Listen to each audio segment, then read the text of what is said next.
There he is. There he is. You working hard. Good worker. Hello and welcome back to Nate the Hoof Guy. Today's video, we're looking at this foot right here. Now it doesn't look like much, but this loose horn is covering up a significant lesion. So let's get started and get this thing fixed up.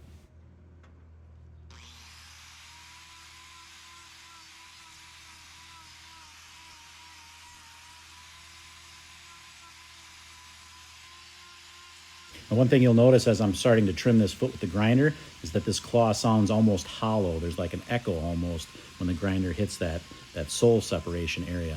That's one way you can tell if it wasn't obvious. As it is in this case, it's pretty obvious we have sole separation. Sometimes it's not as obvious, you can't see it as well, but that sound that grinder makes will tell you that you have a false sole that we need to investigate further.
A common misconception out there is that a lesion like this will form due to unsanitary living conditions, and that's just not the case. The way these things form is it starts out with an imperfection in the white line. The white line is the junction between that outside wall and the sole of the foot. It connects those two and creates a junction there. Basically, it glues them together. When we have an imperfection in that white line, a crack forms, and it's that crack then, the opening in that crack, that can become infected and ultimately infect that corium underneath.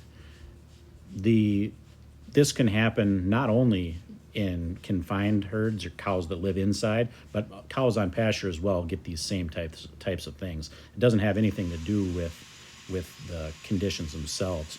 What causes them is we have an imbalance in the claw, putting pressures in spots that they're not supposed to be. Due to imbalance, we can actually get a separation in that white line that forms that crack from the inside. As it's forming, it doesn't form well because of that pressure. It can also happen from injuries. If you get a situation where a cow, slips and causes a lot of trauma there, it can actually separate that junction, which then can become infected. This particular lesion's got some digital dermatitis on it as well. And believe it or not, you're only looking at about 2/3 of this lesion at this point. There's a lot more to uncover. But the main thing here is that's why we trim these cows. If we can keep them balanced, then we're going to limit all of the factors that tend to cause these types of lesions, these white line defects that ultimately become infected.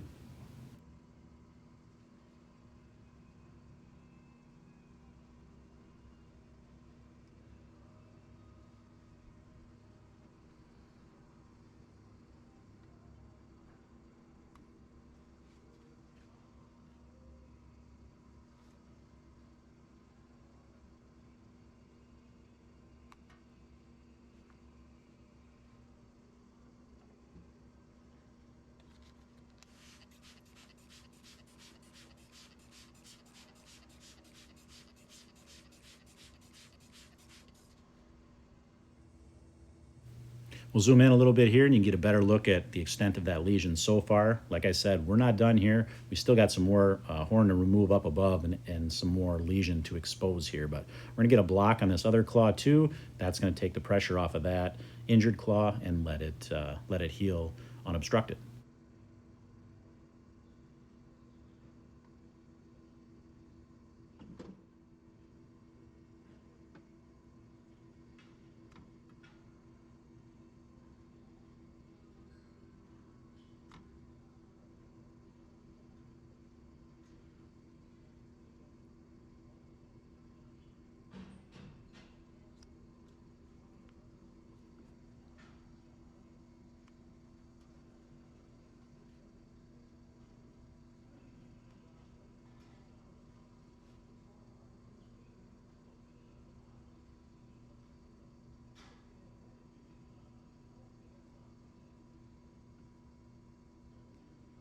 You can see here, these are the areas you really have to work with some finesse because you're working right tight to that lesion, right tight to that corium. So you don't want to make any slip ups in this area.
As I've talked about many times before, I glue this block onto this other claw to act like a crutch.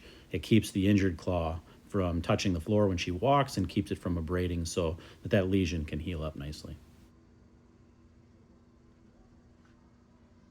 One of the difficulties that comes with filming these trims is I have to work sometimes at strange angles, and that's the case with this particular cut here. You can see I'm trying to keep a good view for you, for the viewer, at the same time trying to work at that. Normally, in this situation, I'd be working directly in front of the camera to make these cuts, but I've adapted.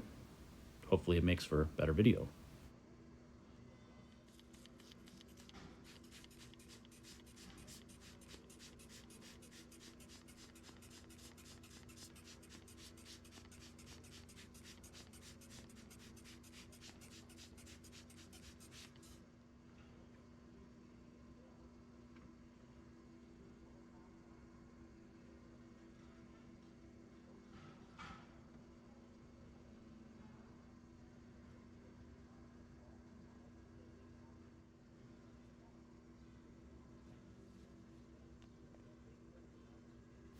The white powder I'm applying now, it's called salicylic acid. And the purpose of this is to kill the bacteria that's keeping this lesion open, the digital dermatitis bacteria.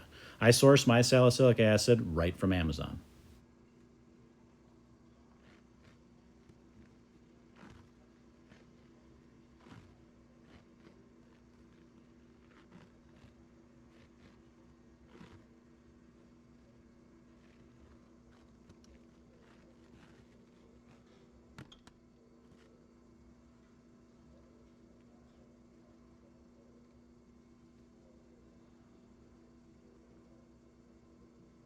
And that's a wrap for this episode. As always, thanks for watching, and we will see you all on the next one.